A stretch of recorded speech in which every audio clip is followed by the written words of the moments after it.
The assassin died laughing. That was the part no one expected. His broken body lay across the polished floor of Earth Embassy headquarters, blood pooling beneath him as he grinned up at Ambassador Helena Ward and whispered that the countdown to her death had already begun. And then, with a final wheezing chuckle that echoed through the entire atrium, he said something that froze every witness in place. He told them he was the last assassin she would ever see coming. The other 14,999 were already here. The room erupted into chaos. Officers shouted. Security alarms wailed. An unfortunate intern fainted face first into a tray of diplomatic pastries. Helena just stood there, still gripping the corner of her blazer where the assassin had almost sliced it open. She found herself irrationally annoyed that she now had to replace her favorite suit, and the absurdity of that detail grounded her long enough to stay upright. Her pulse hammered. Her breath trembled.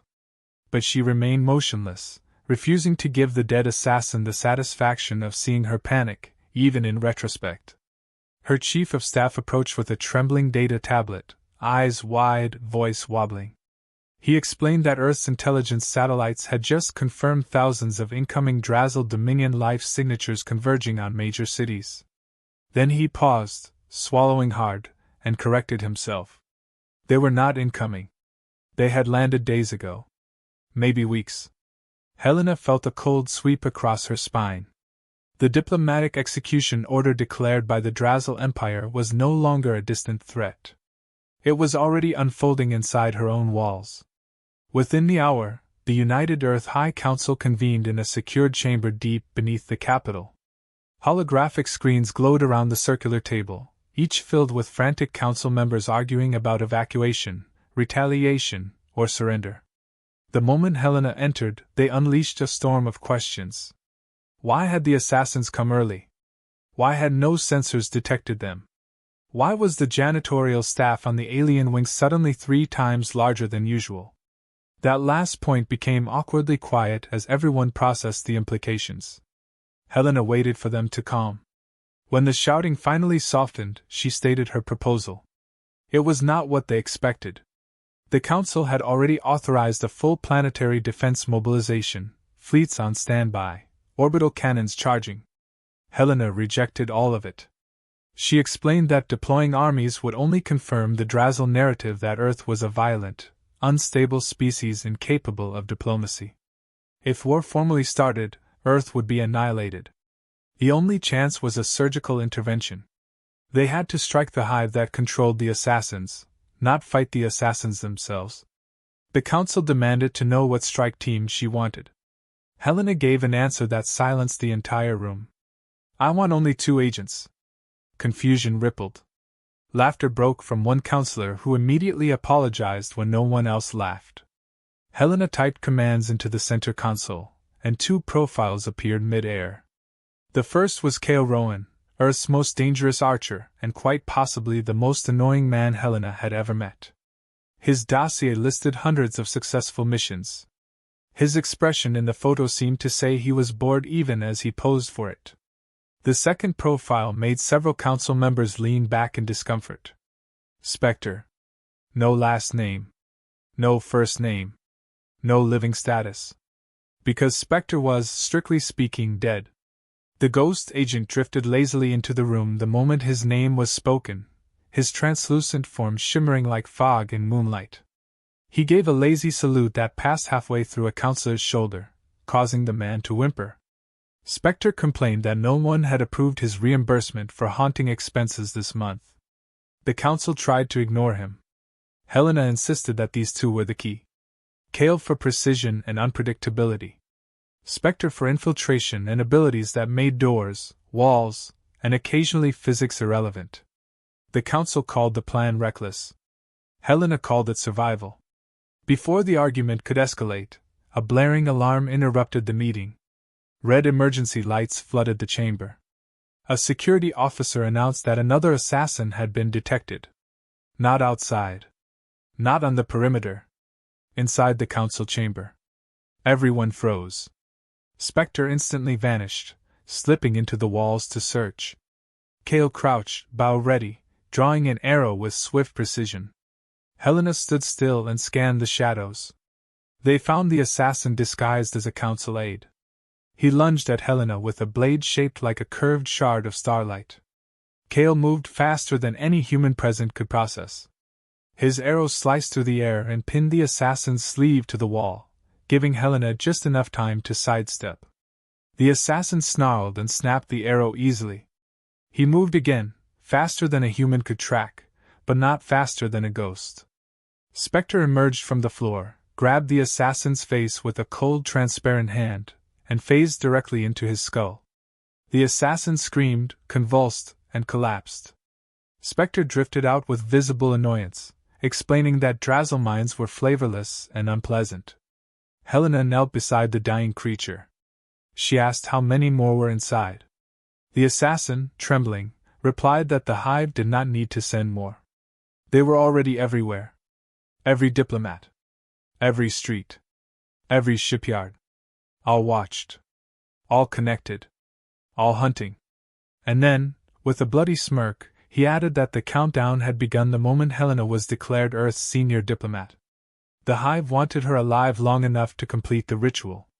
After that, she would die like all the others. The council erupted into a fresh panic, but Helena blocked the noise out. Her mind turned from fear to strategy. The assassins were connected through a living network. Cut the network, save Earth. She stood and looked at Kale and Spectre. The archer twirled his bow casually as if he had not just saved an entire government. The ghost hovered upside down because he found gravity optional and meetings boring. Helena declared her decision. They were leaving tonight. No army. No fleet. No backup.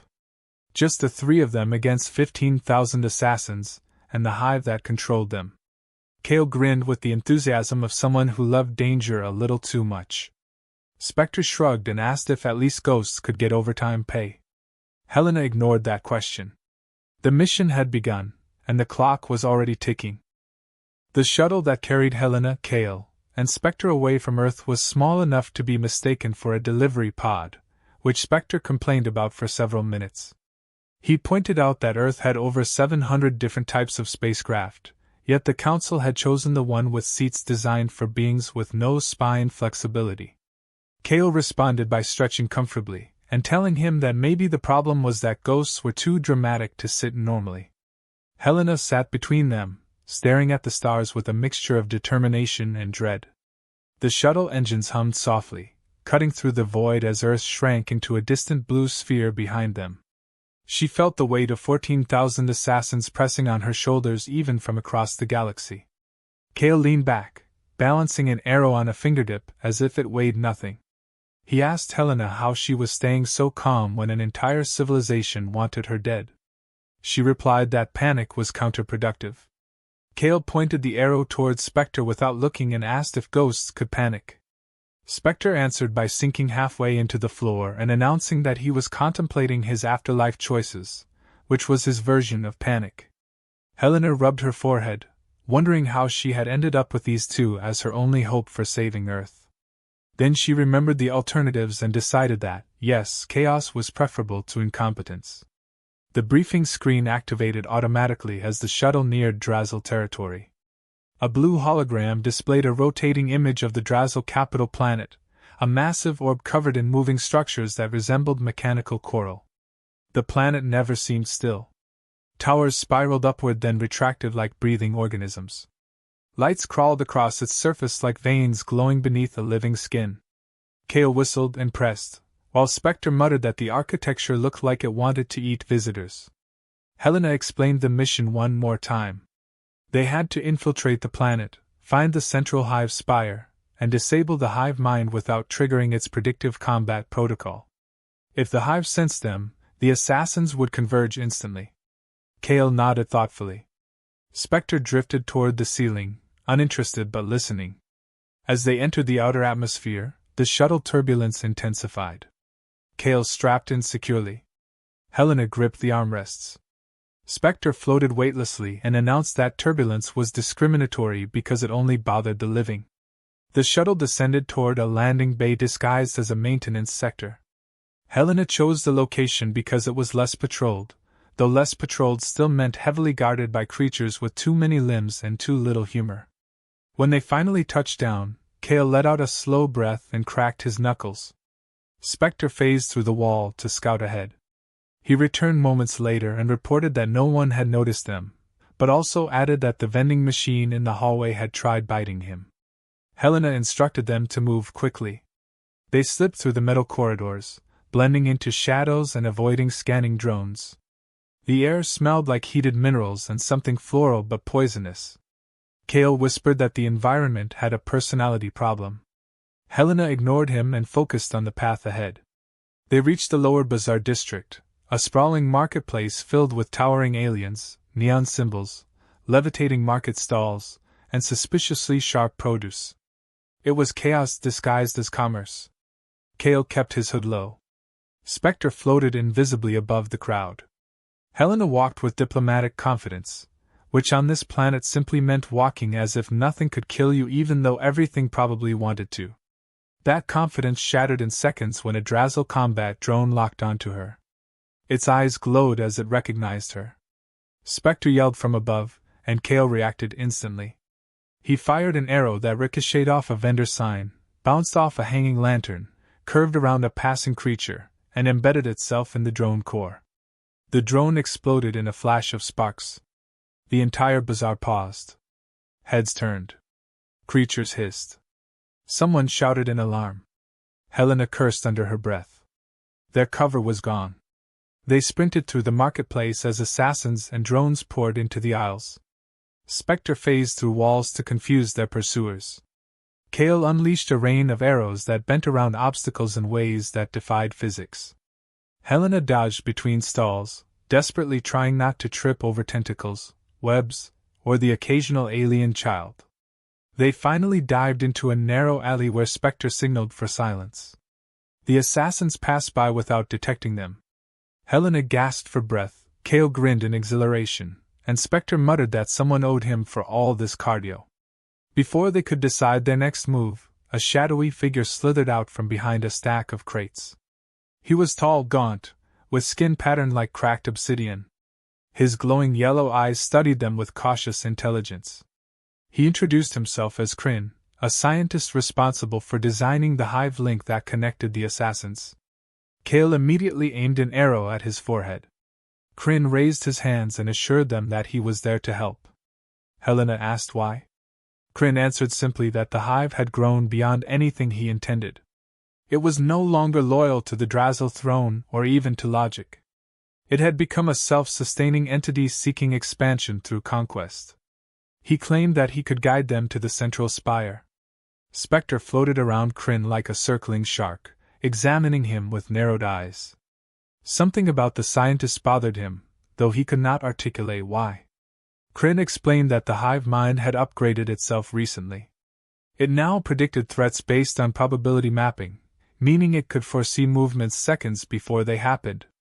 Kale groaned dramatically, complaining that he had spent years honing unpredictable archery techniques only for a supercomputer to ruin everything.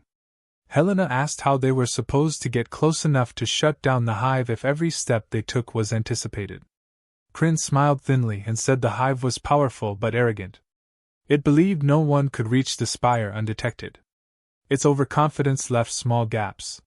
He offered them a map through abandoned tunnel networks beneath the capital. Kale lowered his bow slightly but still looked ready to fire at any sign of betrayal. Spectre drifted closer, staring into Kryn's eyes. For a moment, Helena thought the ghost might attack. But he finally muttered that he sensed lies, secrets, or possibly just that Kryn had skipped basic hygiene. Kryn did not react. Before they could interrogate him further, Kryn delivered the final piece of unsettling information.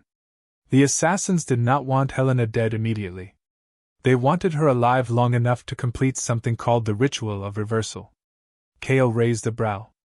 Spectre frowned deeply. Helena felt a weight settle in her stomach.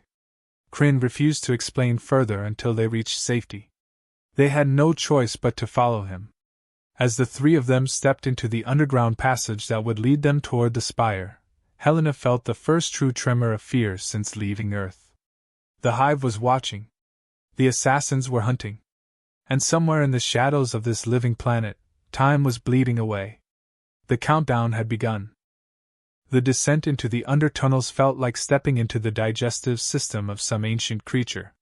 The walls glowed faintly with blue veins pulsing under obsidian stone, and the air vibrated with a low hum that reminded Helena of distant thunder.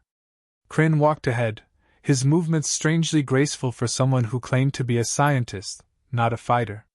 Kale kept an arrow nocked and ready at all times, aiming at Kryn's back whenever the scientist so much as cleared his throat. Spectre drifted behind them, occasionally passing through pillars, walls, and once through Helena herself just to complain that her emotional stress was giving her spiritual static. She ignored him and focused on the faint, shifting vibrations beneath her feet. The deeper they went, the more the air seemed to thicken, like the planet was aware of their presence. Helena demanded that Kryn explain the ritual of reversal. Kryn hesitated, his expression tightening. He said that the Hive assassins operated under a legal doctrine unique to the Drazzle. Every conquest had to be justified by a symbolic diplomatic act. If the targeted leader spoke 3 specific ritual phrases, knowingly or unknowingly, Drazzle law permitted the Hive to claim that leader's world. The assassins did not want her dead yet. They wanted her to speak those words. Helena nearly tripped. She asked why she, out of all Earth diplomats, was the chosen figure in this twisted legal theater. Kryn answered bluntly. She was the only one the Drazzle considered a worthy adversary. Her negotiations had saved Earth multiple times, and the Hive wanted the poetic satisfaction of forcing her to help doom her own world. Spectre muttered that Drazzle culture needed therapy. The tunnel narrowed, forcing Kale and Helena to squeeze sideways between jagged stone ribs that looked disturbingly organic. Spectre floated through them effortlessly, humming a tune just to irritate Kale. The archer snapped at him to stay focused, but Spectre only replied that staying focused was difficult when he was both dead and surrounded by decor that reminded him of a giant fossilized throat. Helena tried to assess the twisting paths branching out in the gloom, but Kryn assured her he knew the way. Her instincts, however, buzzed with distrust. It was not just his uneasy demeanor. It was the way he kept glancing at her like someone memorizing the actions of a valuable specimen. They entered a cavern filled with bioluminescent fungi that cast eerie shifting shadows. Helena paused to examine a cluster shaped like spiraling feathers, glowing with warm amber light. Kale tugged her away, telling her the fungi were beautiful but probably venomous. Spectre demonstrated by poking one and making a disgusted sound when it spat glowing spores on his hand. He dramatically pretended his ghostly form was melting, then snapped back to normal. Kale threatened to shoot him with a ghost arrow if he did that again. Spectre demanded to know what a ghost arrow was. Kale admitted he had no idea but would invent one just to be petty. Their banter dissolved the moment Kryn stopped abruptly and pressed his hand against a stone slab engraved with swirling symbols. Helena recognized some patterns, faint echoes of Drazzle treaties she had studied over the years. Kryn murmured that these tunnels were built by an older Drazzle civilization, long before the Hive, long before the Empire itself.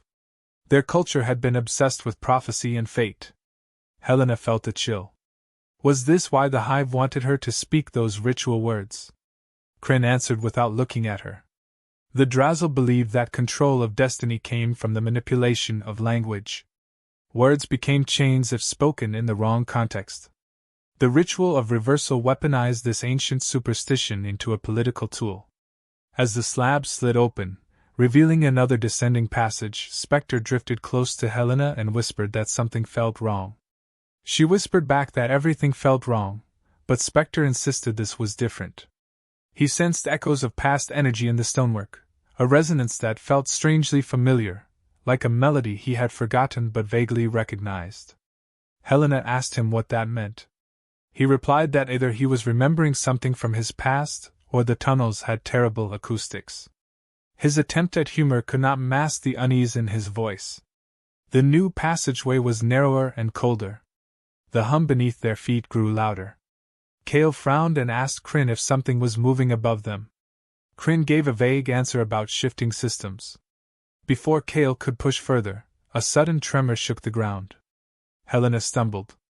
Spectre grabbed her arm instinctively, even though he had no physical form, which confused both of them. A deep metallic roar echoed from behind. Kale spun and raised his bow as a giant mechanical predator burst into view. It looked like a scorpion carved from obsidian steel, but with twice as many legs and a rotating blade instead of a stinger. Kryn shouted that it was a guardian drone left from ancient times. Kale shouted back that ancient times apparently hated them. Helena sprinted forward as the machine lunged. Spectre dove into the creature's body, disrupting its internal circuits. Sparks burst from its joints. Kale fired a concussive arrow at its faceplate. The blast staggered it but did not stop it. Kryn shouted coordinates for Spectre to target. Spectre snarled that he did not take orders from suspicious scientists. Helena saw the machine's blade arcing toward Kale and instinctively threw her weight into Kale, knocking him down just in time. The blade carved through the air where his head had been. Spectre destabilized the drone long enough for Kale to take a precise shot at the glowing core inside its chest. The arrow hit dead center. The machine shrieked, convulsed, and collapsed with a thundering crash. Kale panted hard. Helena's heart hammered. Spectre floated upward, flickering from the energy he had absorbed. Kryn stared at them, his expression unreadable, almost too calm for someone who had nearly been torn in half. Before they could recover, Kryn led them into a chamber with a high ceiling and etched glyphs running like rivers across the walls. It was eerily symmetrical, a place built for ceremony rather than utility. Helena stepped inside first and realized too late that the floor had changed in texture. A metallic ring snapped shut around her ankles. Kale reacted instantly, raising his bow, but the door slammed shut between him and Helena. She heard him shout her name, muffled by the barrier. Spectre tried phasing through the wall, but an energy field repelled him violently, sending him crashing backward. Kryn's voice echoed through the chamber. He confessed that he had not lied about wanting to stop the hive. He simply wanted credit for saving the Drazzle Empire from its own creation. Delivering Helena to the hive would earn him that recognition. Helena shouted that he was delusional if he thought betrayal would earn him anything but death. Kryn replied calmly that she would understand once he completed the transfer. The floor beneath her began pulsing with energy. She felt her limbs tremble as the chamber activated around her. The words hung in the chamber like a drop of icy venom suspended in time. Helena felt the air thicken around her, the echo of the oracle's sentence vibrating inside her skull. "Your ghost will kill you." It made no sense. It felt impossible. And yet the oracle's calm certainty made her stomach twist. Spectre hovered motionless, an expression of shock flickering briefly across his translucent face before hardening into something sharp and defensive. Kale shouted from behind the sealed door, demanding to know what was happening, but his voice sounded distant, muffled by the suffocating pressure of the oracle's prophecy. The oracle tilted its seven-armed frame slightly, studying Helena with unsettling curiosity. It repeated the phrase slowly, savoring each word. "Your ghost will kill you." Then it turned its many-limbed body toward Spectre, its voice lowering to something almost sympathetic. "You do not remember your origin. But I have seen it. You were ours once.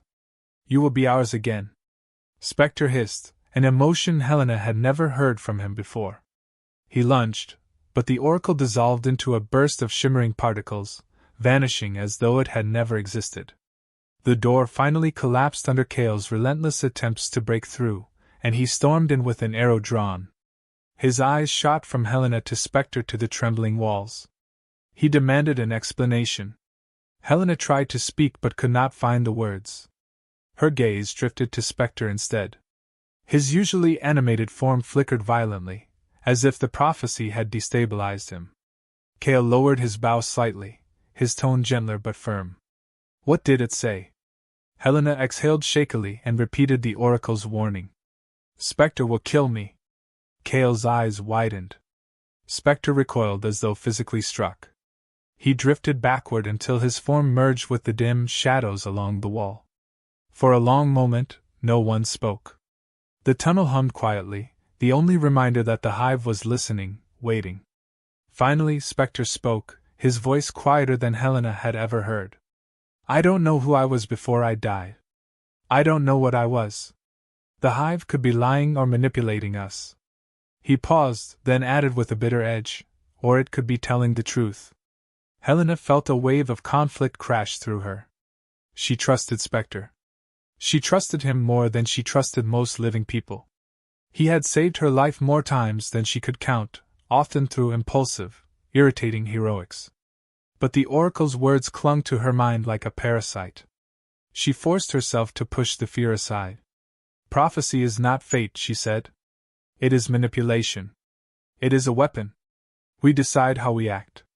Spectre did not respond. His unstable form shimmered weakly, and Helena could not tell whether he believed her. Cale stepped between them, his bow lowered but his posture tense. He told Spectre plainly that if the ghost ever tried to harm Helena, Cale would put him down. Spectre managed a strained laugh, insisting that arrows could not hurt ghosts, but his voice lacked its usual confidence. Cale replied that he would invent something.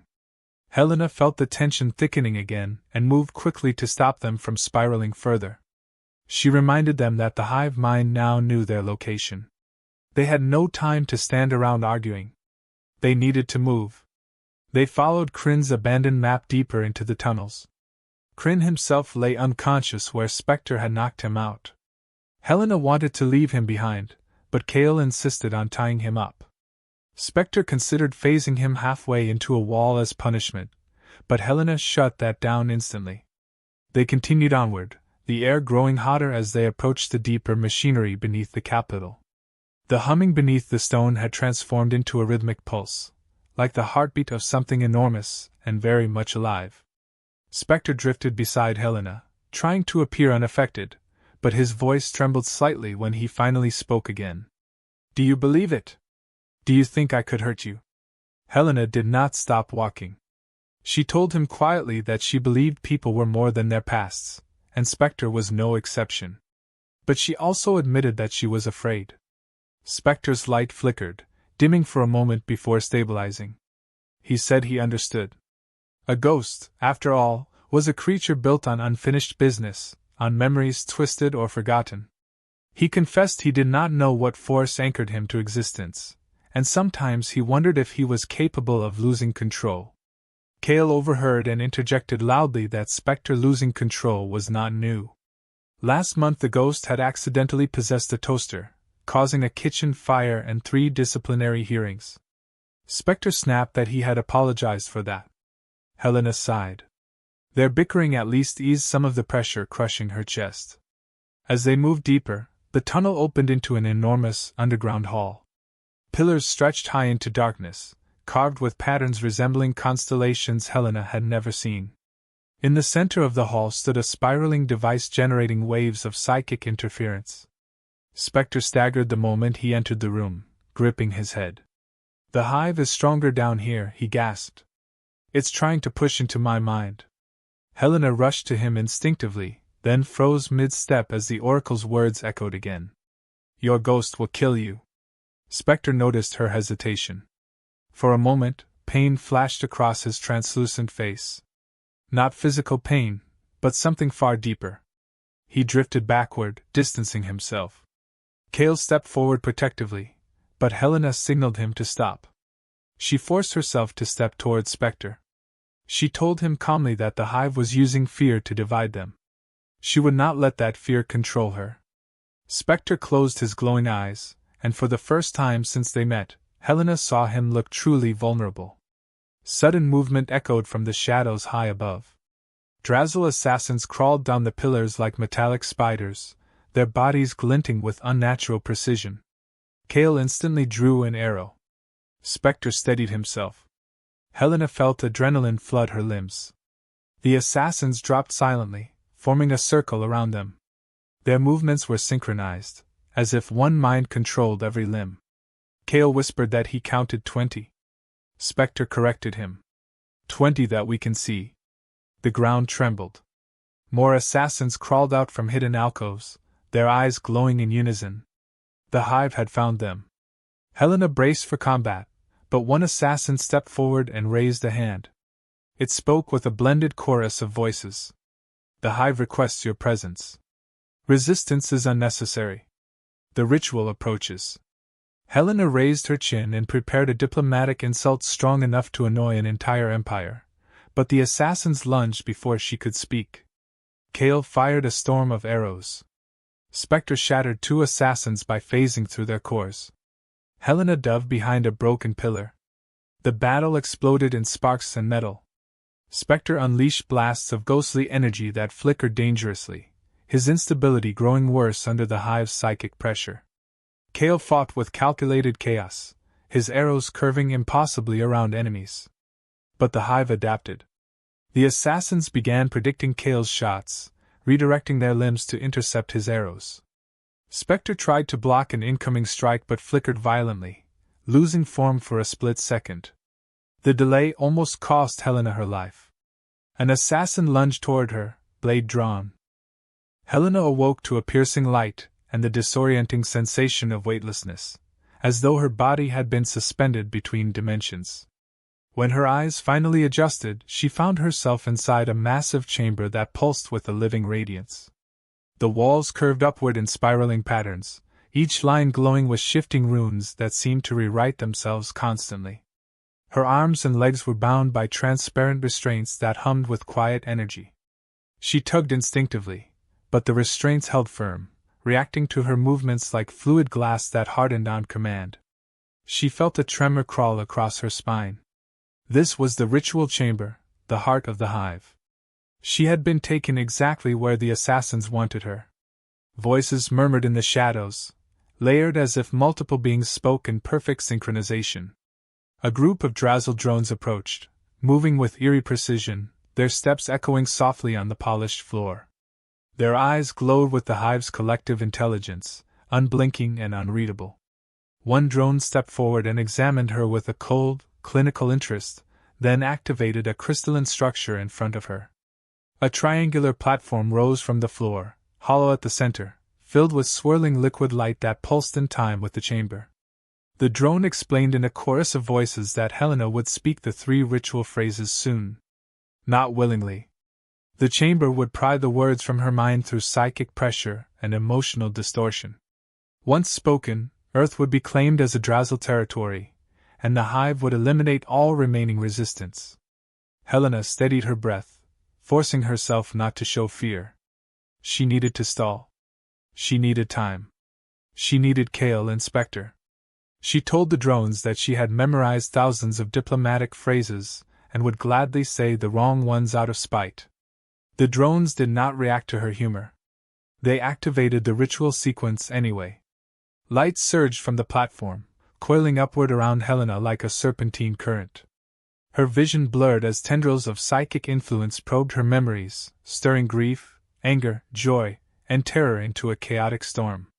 Images flashed before her eyes. Her first successful negotiation. Her parents' faces. Battles she prevented.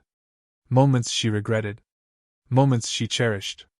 The chamber was trying to twist her emotions into the exact sequence needed to extract the phrases.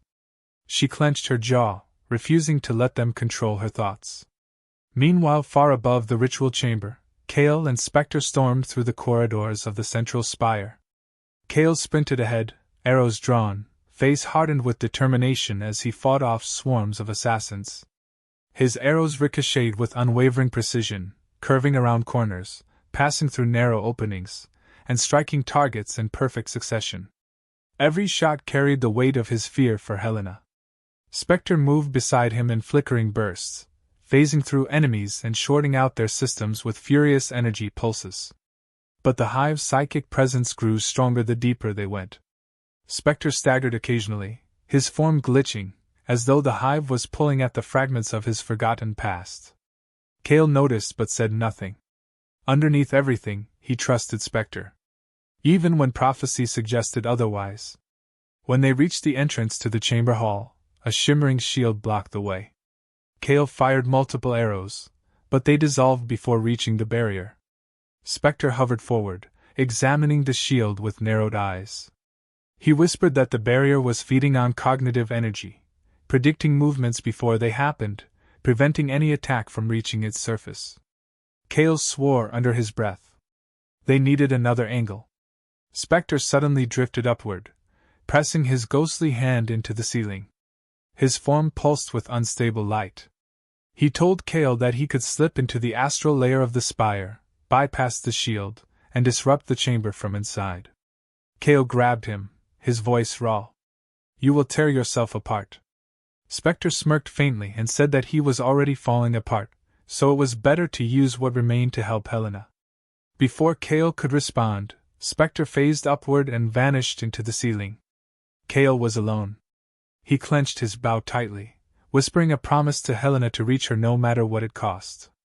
Inside the ritual chamber, Helena's heart raced as the swirling light intensified, pressing deeper into her mind. The drones leaned closer, their voices harmonizing with the psychic current. They demanded the first phrase. Her lips trembled unwillingly. She could feel the chamber pushing her toward the memory of a treaty signing, trying to force her to speak the phrase she had once used to initiate a historic peace accord. She fought back, focusing on the chaotic noise of the chamber, trying to drown out the familiar words rising in her throat. A sudden cold gust swept through the chamber. The lights flickered. The drones froze mid-chant. Spectre materialized beside Helena in a burst of raw energy, his form twisted by the strain of passing through the astral layer.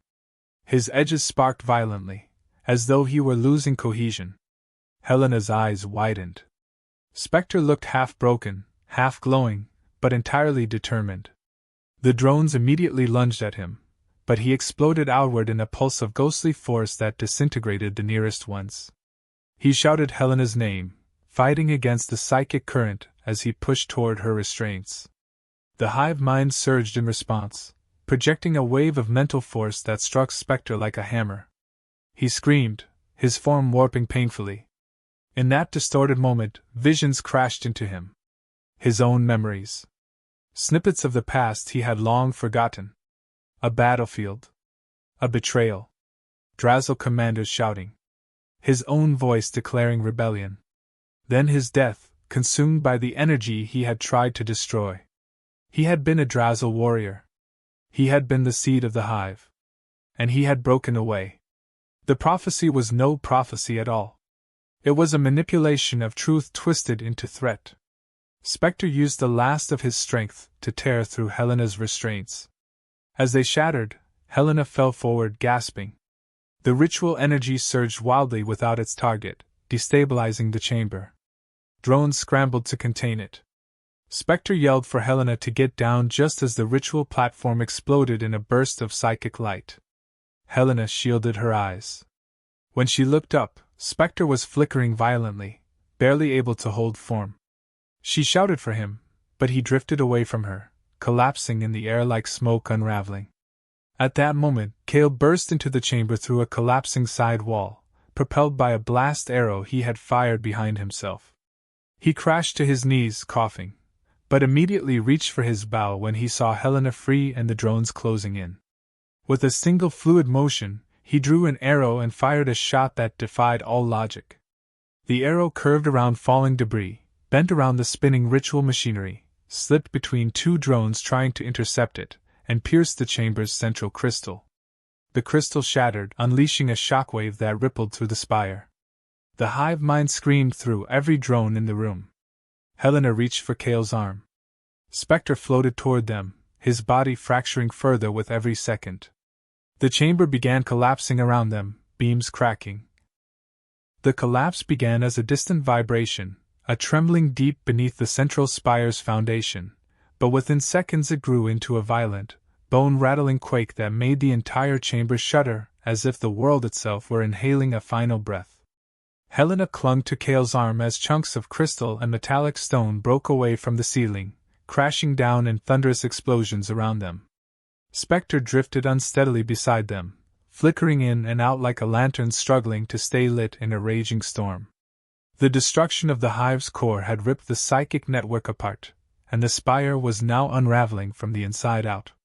Helena felt the heat of destabilized energy surge past her, scorching the air. Kale pulled her forward, shouting over the chaos that they had to reach the evacuation tunnel before the entire planet caved in around them. They ran through a corridor that twisted violently, the floor splitting beneath their feet as the structure reacted to the hive mind's disintegration. Drones lay scattered on the ground, their bodies inert and lifeless without the collective consciousness to animate them. Helena stumbled, nearly falling into a fissure opening beneath her, but Cale caught her just in time. Spectre tried to assist, but his form passed through her arm without grip. It was as if even the smallest exertion threatened to unravel him completely. He drifted behind them, the trail of fractured light he left behind dimming more each second. Helena kept glancing back, unable to ignore the sinking feeling that each flicker was another piece of him fading away. A blast of molten energy burst from the wall to their right, forcing them to dive to the ground. The spire's power conduits were rupturing one by one. Cale dragged Helena to her feet and pushed her ahead. His voice cracked with urgency as he yelled for her to move faster, even though his breaths were growing ragged. They turned a corner, only to find the path blocked by collapsing debris. Spectre surged forward, summoning a burst of energy so bright it illuminated the hallway like a new dawn. With a strained wail, he forced his body into the rubble, phasing through it and destabilizing its structure. The debris dissolved into a shimmering dust cloud, clearing the path. The effort cost him.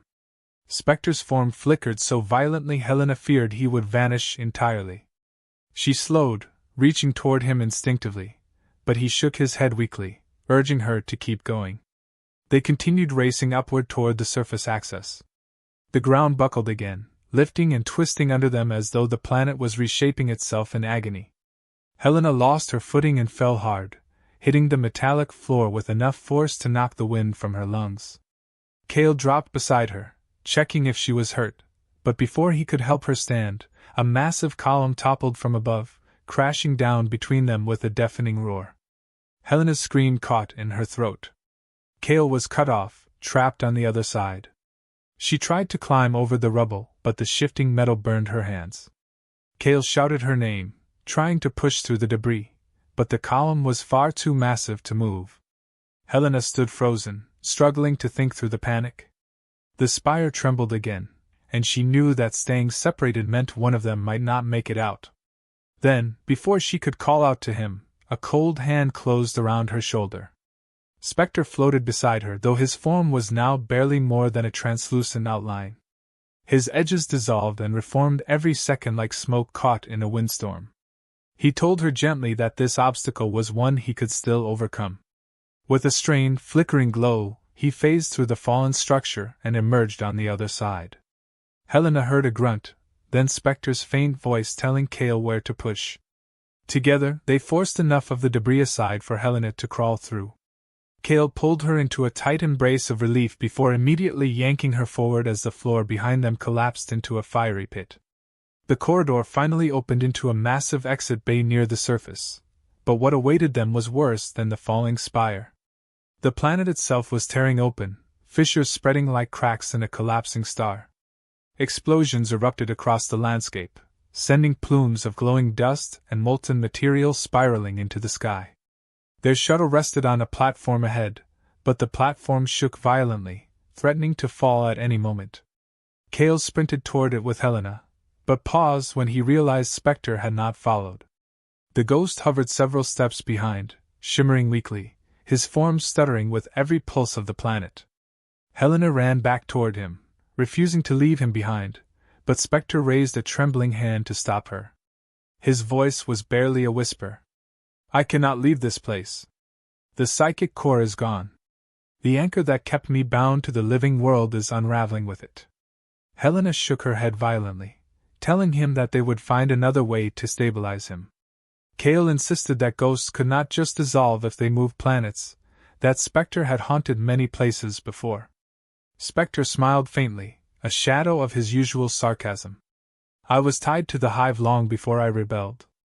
It created me. Or rather, it recreated me. My existence is intertwined with this structure. Now that it is dying, so am I." Helena felt her chest tighten painfully. She stepped closer, ignoring the heat, the debris, the danger. Spectre reached out, touching her cheek with a hand that felt like a cold breeze. He told her she had to survive, that Earth needed her, that Cale needed her, and that he had already made peace with the end.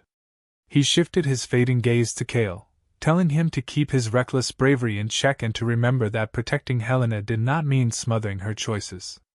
Cale swallowed hard, eyes shimmering with grief he refused to show fully. The platform holding the shuttle began to tilt. Cale grabbed Helena, urging her to run before the whole structure collapsed. Helena hesitated, tears burning in her eyes. Spectre floated backward toward the heart of the spire's collapse, his light growing dimmer. He called out one last message before disappearing into the bright storm of unraveling energy. Take care of each other. And Helena, stop starting intergalactic problems with diplomacy. It was a final joke, soft and warm, carrying the echo of the ghost she had trusted with her life. Cale pulled Helena onto the shuttle as the platform gave way. The engines roared, lifting them into the air just as the spire folded in on itself. A blinding flash swallowed the horizon. The hive world cracked open, erupting in a wave of radiant energy that rippled through the sky. Helena watched through the viewport, tears sliding silently down her cheeks, as the last remnants of the hive vanished into the explosion, taking Spectre with it. Days later, Helena stood before the United Earth Council once more. This time, she did not stand alone. Cale stood beside her, his posture straight, his bow resting at his back. In her hands she held a small crystalline shard reclaimed from the wreckage. It shimmered faintly with residual ghost energy, a final trace of Spectre's existence. With this shard, Helena negotiated a new treaty with defected Drazzle factions who rejected the Hive's reign. Peace was fragile, but it was real. Helena placed the shard on her desk, where it cast a gentle glow.